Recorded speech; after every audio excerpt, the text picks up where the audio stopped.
Hello again. Thank you guys so much for tuning in today.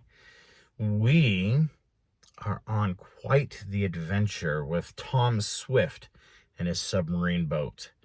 This is one of the oldest books that I have. This is like I said, this is the first edition in 1910.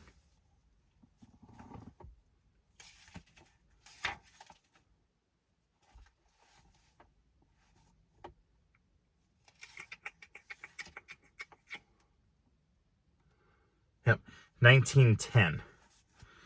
So it's quite a treasure. And hopefully someday I will be able to find someone to help me repair or restore this book. Anyway, we today are on chapter XXV, or chapter 25. Let's go ahead and get started here. This is called Home with the Gold. There was no time to be lost. They were in a treacherous part of the ocean. The strong currents might at any time further break up the wreck, so that they could not come at the gold. It was decided, by means of motions, to at once transfer the treasure to the submarine, as the boxes were too heavy to carry easily, especially as two men who were required to lift one could not walk together in the uncertain footing afforded by the wreck. Another plan was adopted. The boxes were opened and the bars, a few at a time, were dropped on a firm, sandy place at the side of the wreck. Tom and Captain Weston did this work, while Mr. Sharp and Mr. Damien carried the bullion to the diving chamber of the Advance. They put the yellow bars inside, and when quite a number had been thus sifted, Mr. Swift, closing the chamber, pumped the water out and removed the gold. Then he opened the chamber to the divers again, and the process was repeated, until all the bullion had been secured. Tom would have been glad to make a further examination of the wreck, for he thought he could get some of the rifles the ship carried. But Captain Weston signed to him not to attempt this. The lad went to the pilot house, while his father and Mr. Sharp took their places in the engine room. The gold had been safely stowed in Mr. Swift's cabin. Tom took a last look at the wreck before they gave a starting signal. As he gazed at the bent and twisted mass of steel that had once been a great ship, he saw something long, black, and shadowy moving around from the other side, coming across the bows. "There's another big shark," he observed to Captain Weston. "They're coming back after us." The captain did not speak. He was staring at the dark form. Suddenly, from what seemed the pointed nose of it, there gleamed a light as from a great eye. "Look at that!" cried Tom. "That's no shark." "If you want my opinion," remarked the sailor, "I would say it was the other submarine, that of Berg and his friend, the Wonder. They've managed to fix up their craft and are after the gold." "But they're too late," cried Tom excitedly. "Let's tell them so." "No," advised the captain. "We don't want any trouble with them." Mr. Swift came forward to see why his son had not given the signal to start. He was shown the other submarine, for now that the Wonder had turned on several searchlights, there was no doubt as to the identity of the craft. "Let's get away unobserved if we can," he suggested. "We have had trouble enough." It was easy to do this, as the Advance was hidden behind the wreck, and her lights were glowing but dimly.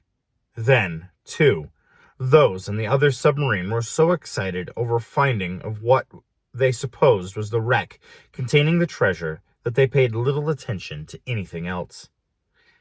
"I wonder how they'll feel when they find the gold gone," asked Tom, as he pulled the lever starting the pumps. "Well, we may have a chance to learn when we get back to civilization," remarked the captain. The surface was soon reached, and then, under fair skies, on a calm sea, the voyage home was begun. Part of the time the Advance sailed on top, and part of the time submerged. They met with but a single accident, and that was when the forward electrical plate broke. But, with the aft ones still in commission, and the auxiliary screws, they made good time. Just before reaching home, they settled down to the bottom and donned the diving suits again, even Mr. Swift taking his turn. Mr. Damien caught some large lobsters, of which he was very fond, or rather, to be more correct, the lobsters caught him. When he entered the diving chamber, there were 4 fine ones clinging to different parts of his diving suit. Some of them were served for dinner. The adventurers safely reached the New Jersey coast, and the submarine was docked. Mr. Swift at once communicated with the proper authorities concerning the recovery of the gold. He offered to divide with the actual owners, after he and his friends had been paid for their services. But as the revolutionary party to whom the bullion was intended had gone out of existence, there was no one to officially claim the treasure. So it went to Tom and his friends, who made an equitable distribution of it. The young inventor did not forget to buy Mrs. Baggert a fine diamond ring, as he had promised. As for Berg and his employees, they were, it was learned later, greatly charmed at finding the wreck valueless. They tried to make trouble for Tom and his father, but were not successful. A few days after arriving at the seacoast cottage, Tom, his father, and Mr. Damien went to Shopton in the airship. Captain Weston, Garrett Jackson, and Mr. Sharp remained behind in charge of the submarine. It was decided that the Swifts would keep the craft and not sell it to the government. As Tom said, they might want to go after more treasure someday. "I must first deposit this gold," said Mr. Swift as the airship landed in front of the shed at his home. "It won't do to keep it in the house overnight, even if the Happy Harry gang is in jail." Tom helped him take it to the bank. As they were making perhaps the largest single deposit ever put in the institution, Ned Newton came out. "Well, Tom," cried this chum, "it seems that you are never going to stop doing things. You conquered the air, the earth, and the water." "What have you been doing while I've been underwater, Ned?" asked the young inventor. "Oh, the same old thing, running errands and doing all sorts of work in the bank." Tom had a sudden idea. He whispered to his father, and Mr. Swift nodded. A little later, he was closeted with Mr. Prendergast, the bank president. It was not long before Ned and Tom were called in. "I have some good news for you, Ned," said Mr. Prendergast, while Tom smiled. "Mr. Swift, one of our largest depositors, has spoken to me about you, Ned. I find that you have been very faithful. You are hereby appointed assistant cashier, and of course, you will get a much larger salary." Ned could hardly believe it, but he knew then what Tom had whispered to Mr. Swift. The wishes of a depositor who brings much gold bullion to a bank can hardly be ignored. "Come on out and have some soda," invited Tom.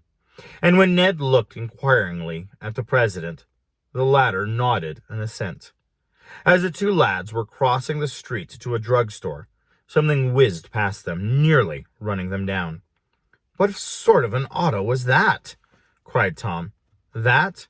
Oh, that is Andy Fogger's new car," answered Ned. "He's been breaking the speed laws every day lately, but no one seems to bother him. It's because his father is rich, I suppose. Andy says he has the fastest car ever built." "Has he, eh?" remarked Tom, with a curious look come into his eyes. "Well, maybe I can build one that will beat his." And whether the young inventor did or not, you can learn by reading the 5th volume of this series to be called Tom Swift and His Electric Runabout, or The Speediest Car on the Road. Well, Tom, I certainly appreciate that you did for me, getting me a better position, remarked Ned as they left the drugstore. I was beginning to think I'd never get promoted. Say, have you anything to do this evening? If you haven't, I wish you to come over to my house. I've got a lot of pictures I took while you were away. Sorry, but I can't, replied Tom. Why? Are you going to build another airship or submarine? No, but I'm going to see... Oh, what do you want to know for anyhow? Demanded the young inventor with a blush. Can't a fellow go see a girl without being cross-questioned? Oh, of course, replied Ned with a laugh. Give Miss Nestor my regards. And at this Tom blushed still more. But as he said, that was his own affair. The end. Thank you guys so much for tuning in. So, like I said, I have quite a few more of these books. At this time, there are... Well, here, let me just read you some of these other books that are out there. You have Tom Swift and His Motorcycle, Tom Swift and His Motorboat, Tom Swift and His Airship, and then the one we're on, which is Tom Swift and His Submarine Boat. Then you have Tom Swift and His Electric Runabout, Tom Swift and His Wireless Message, Tom Swift and the Diamond Makers, Tom Swift and the Caves of Ice, Tom Swift and His Sky Racer, Tom Swift and His Electric Rifle, Tom Swift and the City of Gold, Tom Swift and His Air Glider, Tom Swift in Captivity, Tom Swift and His Wizard Camera, Tom Swift and His Great Searchlight, Tom Swift and His Giant Cannon, Tom Swift and His Photo Telephone, Tom Swift and His Aerial Warship, Tom Swift and His Big Tunnel. And that is the Tom Swift ones. And then, Victor Appleton wrote a bunch. He's got the Moving Picture Boys. He's got the Motion Picture Chum series. And then he's got the Boys of Columbia High series. Now, the only ones I've really got is Tom Swift, because I've really, really enjoyed those books. Anyway, if this is something that you guys would like more of, is the Tom Swift books, go ahead and leave a comment down below, and maybe we'll go ahead and get started on another book. I did want to thank you guys so much for joining me in this adventure, and so much for being a part of this channel. I also want to thank you guys so much for being here daily to help me out. And you guys have a wonderful, wonderful, and blessed day.